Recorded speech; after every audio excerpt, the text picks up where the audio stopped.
मैं इस मौके पर सभी नौजवान जो राष्ट्रीय पुरस्कार से सम्मानित हुए हैं, मैं उन सभी नौजवानों को बधाई भी देता हूं, उनके काम की प्रशंसा भी करता हूं।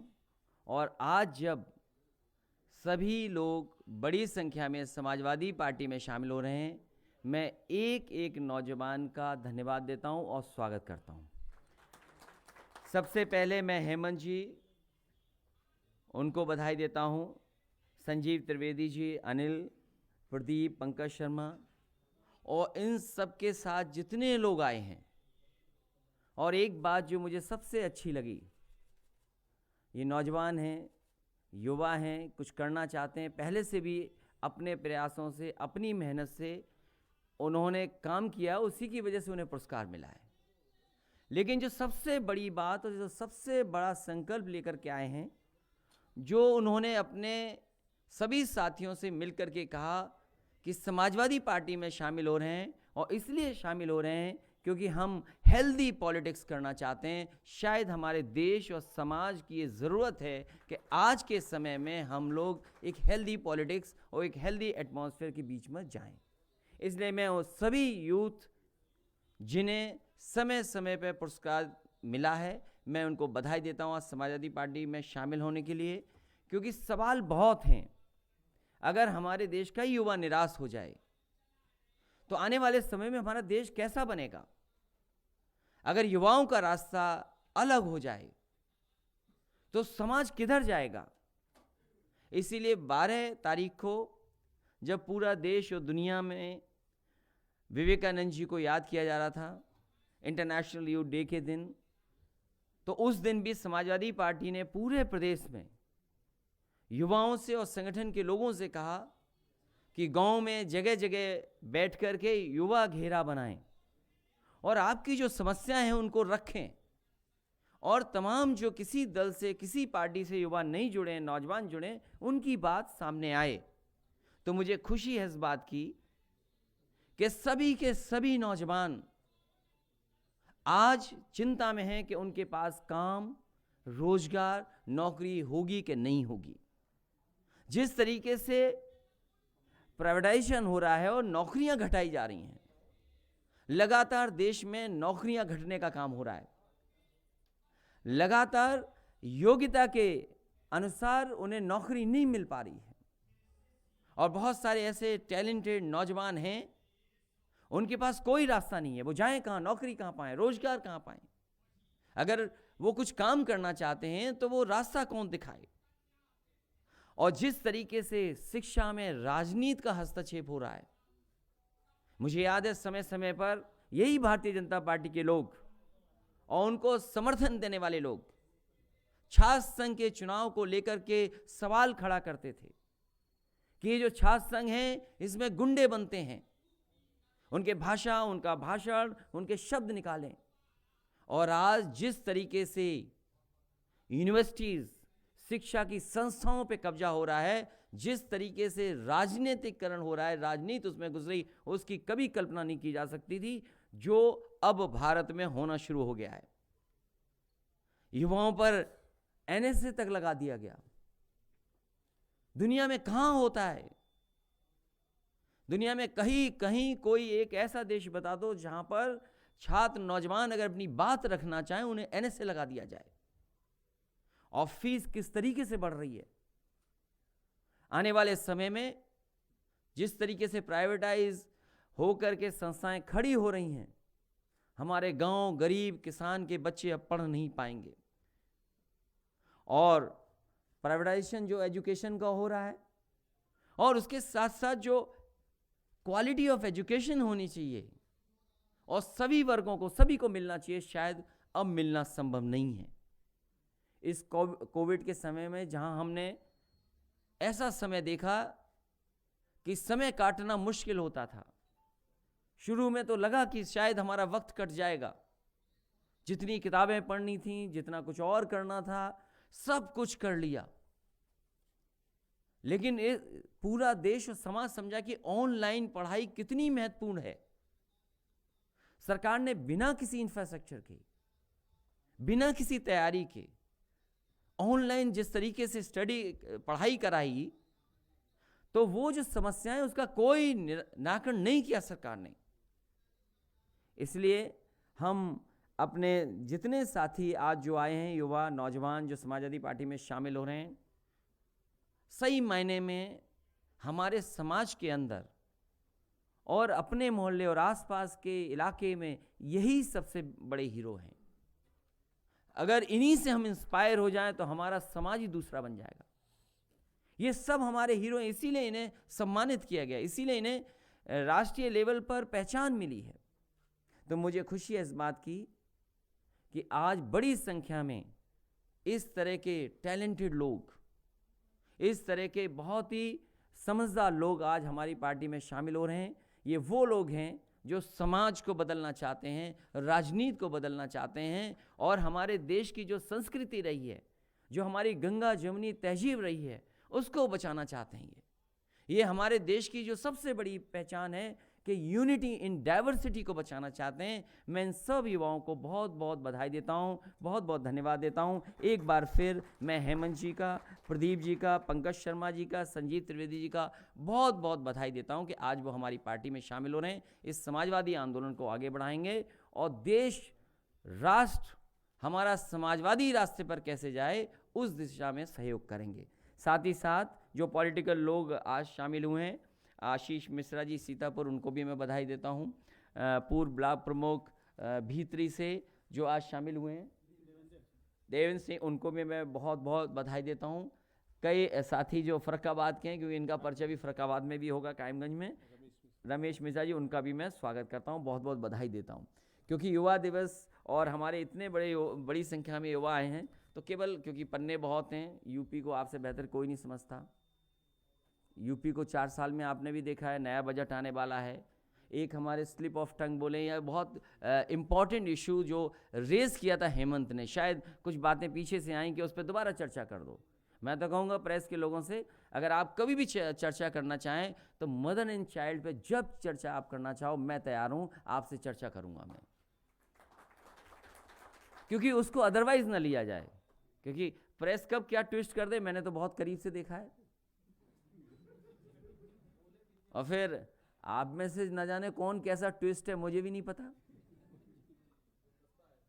गुलदस्ता नहीं है ये, कुछ और चीजें हैं। गुलदस्ता तो एक अच्छा शब्द है भाई, उसको खराब मत करो।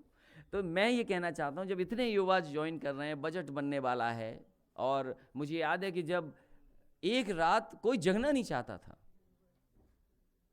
कई लोग जो कर्मचारी जगना नहीं चाहते थे, मनी मन सोच रहे थे कि बताओ कैसा फैसला ले लिया सरकार ने। रात भर जगाया, रात भर चर्चा की, और किन यूएन के तमाम जो पॉइंट्स हैं, वो स्लिप कर रहा हूं मैं नाम, जो गोल्स तय किए थे यूएन ने, या मिलेनियम गोल्स हैं, हाँ जो भी कुछ है, तो मतलब कि जो जगना नहीं चाहता था। और क्या चर्चा हुई बताओ आप? अगर चर्चा हुई ठीक है, आपने रास्ता क्या अपनाया, आप किस तरफ लेके जा रहे हो सरकार को? और फिर तब जब दिल्ली की सरकार आपके साथ हो, भाई दिल्ली की सरकार आपके साथ हो, देश के प्रधानमंत्री यूपी से हो, देश के राष्ट्रपति यूपी से हो, और इतना बड़ा आपको सहयोग मिल रहा हो, उसके बाद उत्तर प्रदेश के पैरामीटर्स कहाँ हैं? उन गोल्स का क्या किया आपने? उनका गोल ही गोल कर दिया इन्होंने, गोल को गोल कर दिया। खराब शिक्षा के मामले में UP number 1, school education quality index में नंबर 1, जो हेल्थ इंफ्रास्ट्रक्चर है, बीमार स्वास्थ्य सेवाओं में नंबर 1, हेल्थ इंडेक्स में बता ही चुका हूं, मिड डे मील में नंबर लास्ट, महिला अपराध में नंबर 1, नाबालिगों से रेप के मामले में नंबर 1, रेप पीड़ित बेटियों के न्याय ना देने में नंबर 1, बाल अपराध के मामले में नंबर 1, हंगर इंडेक्स में नंबर 1, संसद में पेश गृह मंत्रालय की रिपोर्ट के मुताबिक सांप्रदायिक हिंसा में नंबर 1। तो अगर ये अपनी ही रिपोर्ट नहीं मानेंगे, अपनी ही सरकार की रिपोर्ट नहीं मानेंगे, तो किसकी रिपोर्ट मानेंगे? जो फेक इनकाउंटर्स हैं, जिसमें नेशनल ह्यूमन राइट कमीशन ने नोटिस दिए हैं, उसमें नंबर 1 यूपी है। शर्म से झुक जाना चाहिए सर इनका। फेक इनकाउंटर में नंबर 1, नोटिस में नंबर 1, और तो और कोर्ट की फटकार में भी नंबर 1।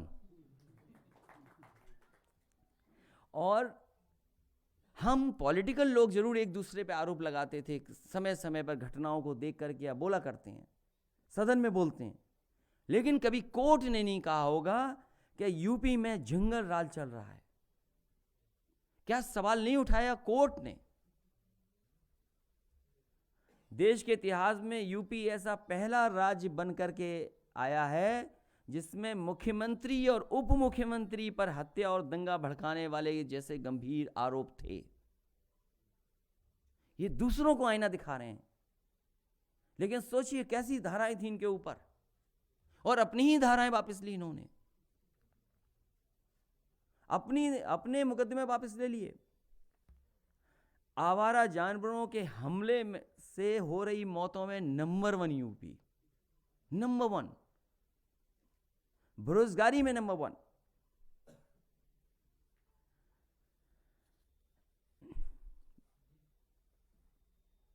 और अगर किसी और में नंबर 1 बना हो तो बताइए।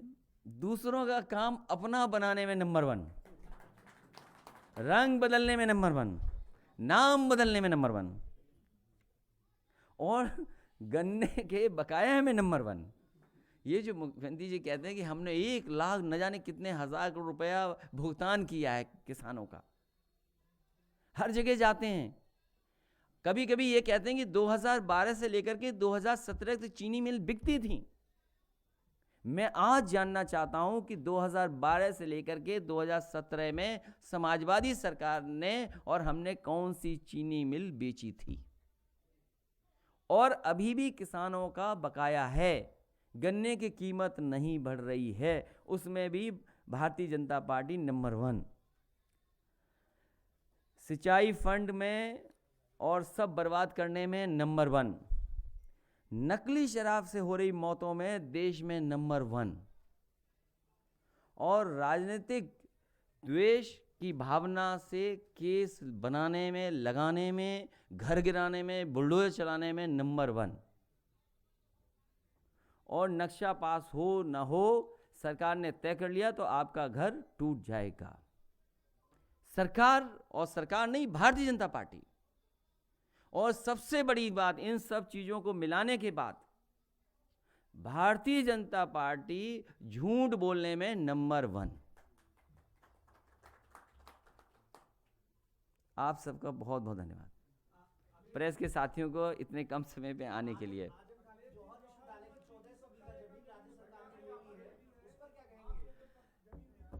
आने वाले समय में समाजवादी सरकार बनेगी।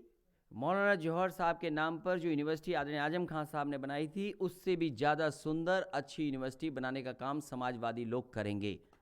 और इस तरह की गलत भावना से काम सरकार को नहीं करना चाहिए। हम सब जानते हैं कि सरकार इसलिए काम कर रही है कि उन्हें अपना काम न बताना पड़े। पूरी राजनीति को उलझाना चाहती है सरकार। इनसे अच्छा झूठ बोलने वाला कोई नहीं, और इनसे अच्छा झूठ का प्रचार करने वाला कोई नहीं।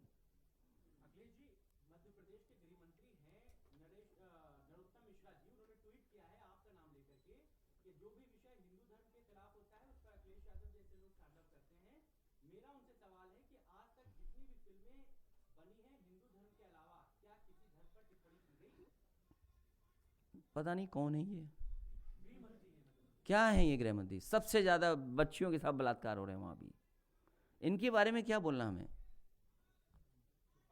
ये लड़ाई यूपी की चल रही है, मध्य प्रदेश वाले बोल रहे हैं, ये तो बात समझ में नहीं आ रही।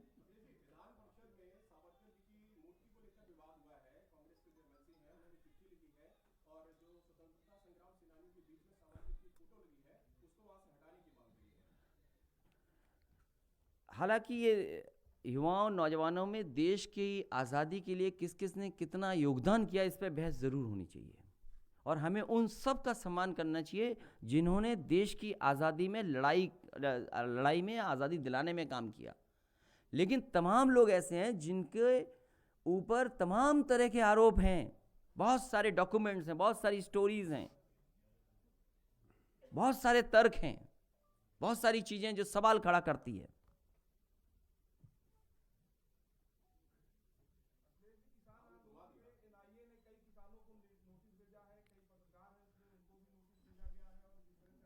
पत्रकारों को मिला तो अच्छी बात है लेकिन सबको नहीं मिलना चाहिए। लेकिन ये तो एनआईए की नोटिस है, ये तो सरकार के अधिकारी कर्मचारी हैं, कोई पुराना कहीं से निकाल करके दे देंगे। उससे गंभीर बातें आ रही हैं, उससे ज़्यादा खतरनाक देश की सुरक्षा के सवाल आ रहे हैं। भाई चीन का सवाल आ रहा है, कोई जब मैंने कहा कि गाड़ी पलटने का गूगल मैप से आप पता कर सकते हैं, आज सोशल मीडिया पे, अखबारों में और जगह पर 2 गूगल मैप का कंपैरिजन चल रहा है। चीन की सीमा पर किस तरीके से कुछ महीनों में कितना कंस्ट्रक्शन हो गया, क्योंकि ये टेक्नोलॉजी है और टेक्नोलॉजी से दिखाई दे रहा है। ये जो एनआईए वाले हैं, ये मामले इसलिए हैं कि वो आंदोलन कर रहे हैं किसान। याद रखिए भारतीय जनता पार्टी, उन्हें इतना अच्छा मौका मिला है कि 26 तारीख गणतंत्र दिवस पूरा देश मनाने जा रहा है। इस दिन अगर वो किसानों की बात मान लें, इससे अच्छा काम सरकार के लिए कोई नहीं हो सकता कि 26 जनवरी के दिन उन किसानों की बात मान ली गई। इससे बड़ा प्रेम देश के लिए, इससे बड़ा सम्मान संविधान के लिए कोई नहीं हो सकता है। ये भारतीय जनता पार्टी को मौका मिला है कि एक बार फिर अपना राष्ट्र प्रेम, राष्ट्र सम्मान और किसान को जो तमाम वादे आप करते थे कि आय दोगुनी हो जाएगी, ये 26 जनवरी आपको मौका मिला है।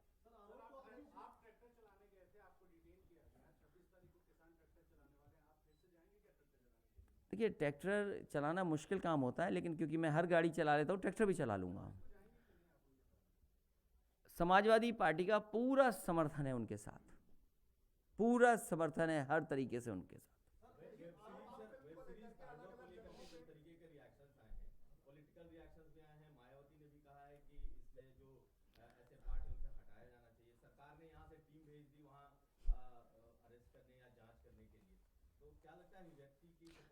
नहीं, एक हो, देखिए उस बहस में भारतीय जनता पार्टी चाहती है कि पूरा समाज, देश इसी तरह की बहस में उलझा रहे। आज 1 साल से आप ऑनलाइन पढ़ाई करा रहे थे, क्लासेस बंद थी, क्या इंफ्रास्ट्रक्चर आपने क्रिएट किया? क्या इंफ्रास्ट्रक्चर क्रिएट किया आपने? वो भी तो ये बात है। और फिर जहां तक सवाल उन प्लेटफॉर्म्स का है जो समय के साथ आए हैं, मुझे लगता है कानून बाद में आया, वो प्लेटफॉर्म पहले से आ गए। उनमें बहुत सी चीज़ें उसमें पहले आ गईं।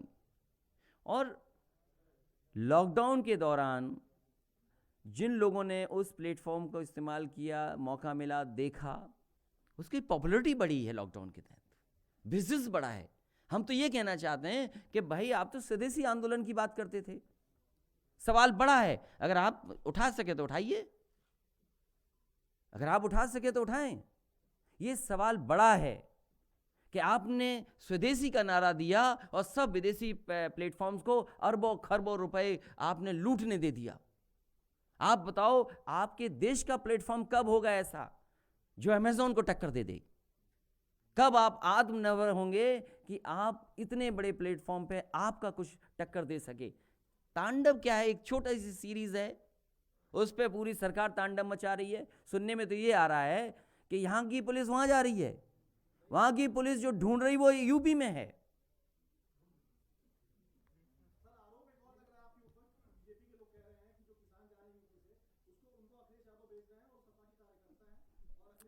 मैं इन भारतीय जनता पार्टी को कैसे समझाऊं? इनके खेती नहीं है, ये खेती नहीं जानते।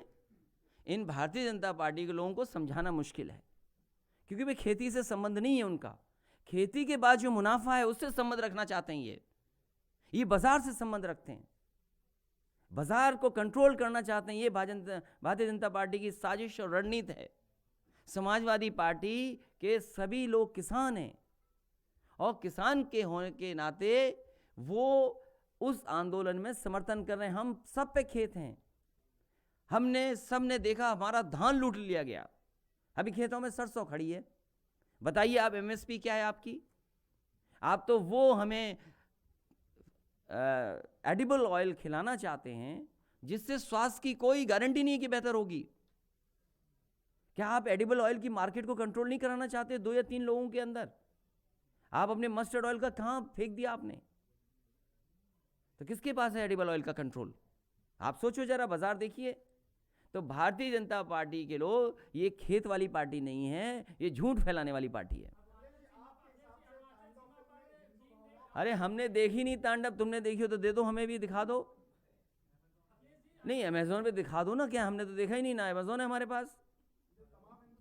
अरे भाई अमेज़न नहीं है तो हिंदू संगठन सब अमेज़न देख रहे हैं, बड़े अच्छे लोग हैं वो तो, और अमेज़न में क्या क्या देख रहे हैं ये भी बता दें। ये क्या बात हुई है? अब वो बसा लिया तो अब क्या करें, वहाँ हम क्या कर सकते हैं उसके लिए? अरे भाई हम कोई सरकार में हैं, हम बोल रहे हैं आप उठाते नहीं। आपका चैनल क्या है? कुछ भी नहीं है।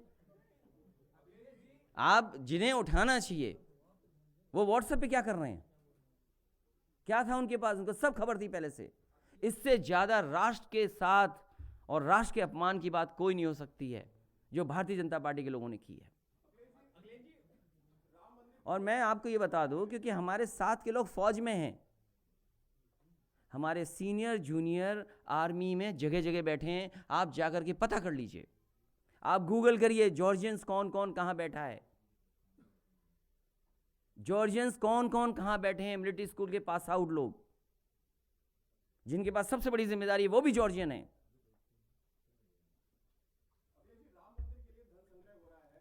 क्यों बात वही बार बार करते, वही बात?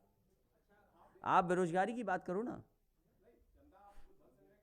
हम हिंदू परंपरा के वैदिक पुरानी चीज़ें मानने वाले हैं। हम क्या करते हैं क्या नहीं करते नहीं बताएंगे। हम किस भगवान की पूजा करते हैं नहीं बताएंगे। आप कैसे पूछ लोगे हमसे? ये कोई बात हुई कि आप किस भगवान की पूजा करते हो? ये कोई सवाल है आपका? अरे दोबारा ट्रेनिंग करो जाके। वॉकओवर नहीं दिया, भारतीय जनता पार्टी के लोग तैयार थे वोट डालने के लिए दूसरे के लिए। ये तो गलती हमारी है, तीसरा नहीं लड़ाया मैंने। हमारा नुकसान हो गया।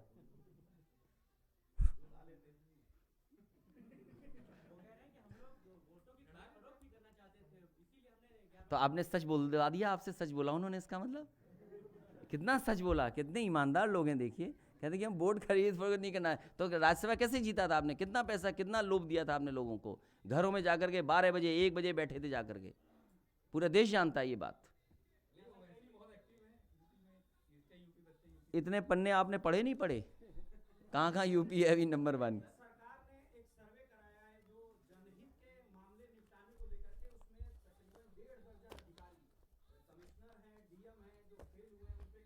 इन पे कुछ नहीं होगा, आप क्यों फिक्र करते? किसी अधिकारी का कुछ नहीं होगा, कुछ नहीं होगा। चलिए बहुत धन्यवाद आपका, बहुत धन्यवाद आपका। अभी 1 मिनट एक एक करके बुला लेना, जो लोग हैं गुलदस्ता वाले हैं बुला देना। चाहे इधर से आ जाएंगे, पीछे से आ जाएंगे। अब 27 कर दें क्या?